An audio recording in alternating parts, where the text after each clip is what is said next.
మంజీరా తీరం వెంట రైతులకు తీరని శోకం. అన్నదాత నిండా ముంచిన వరదలు. నష్టం అంచనాల అధికారులు బిజీ.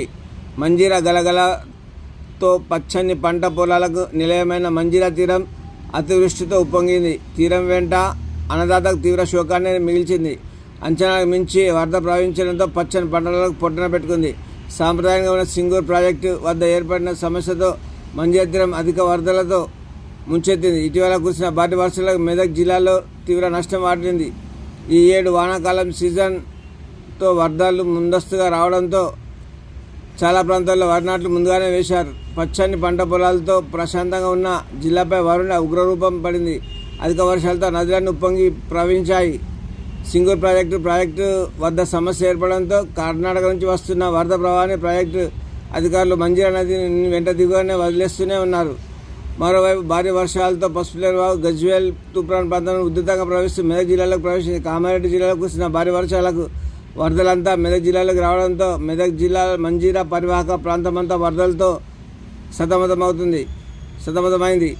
ఎత్తైన ప్రాంతాలతో సాగు చేసిన వరి పంటలు సైతం ముంచెత్తి లోతట్టు ప్రాంతాల్లో వరి పొలాలను కూకటి వేలతో సహా పెకిలించిపోయింది. మంజీరా పసుపులేరు సంగమం వద్ద వరద ఉధృతి పెరగడం వల్ల ప్రాంతాలకు ఉన్న కులాలు సైతం నీటిలో మునిగిపోయాయి.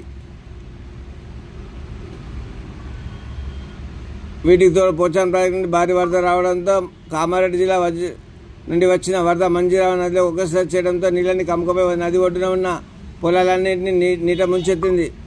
10 రోజులుగా నీట మునిగి ఉన్నాయి.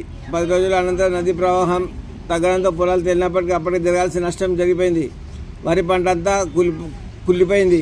విద్యుత్ ట్రాన్స్ఫార్మర్ స్తంభాలు విరిగిపోయాయి. స్తంభాల ట్రాన్స్ఫార్మర్ నేల కొరిగాయి.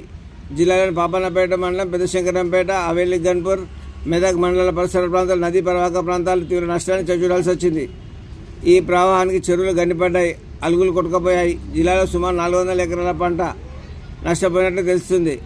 నదీ ప్రవాహం ఉన్న ప్రాంతాల్లో రోడ్లన్నీ కోతకు గురై రాకపోక స్తంభించిపోయాయి. వ్యవసాయ శాఖ అధికారులు, విద్యుత్ శాఖ అధికారులు నష్టపరిహారాలు అంచనా వేసే పనిలో నిమగ్నమయ్యారు. త్వరితగతిన విచారణ చేపట్టి రైతులకు నష్టపరిహారం చెల్లించేందుకు కృషి చేయాలని పలువురు రైతులు కోరుతున్నారు.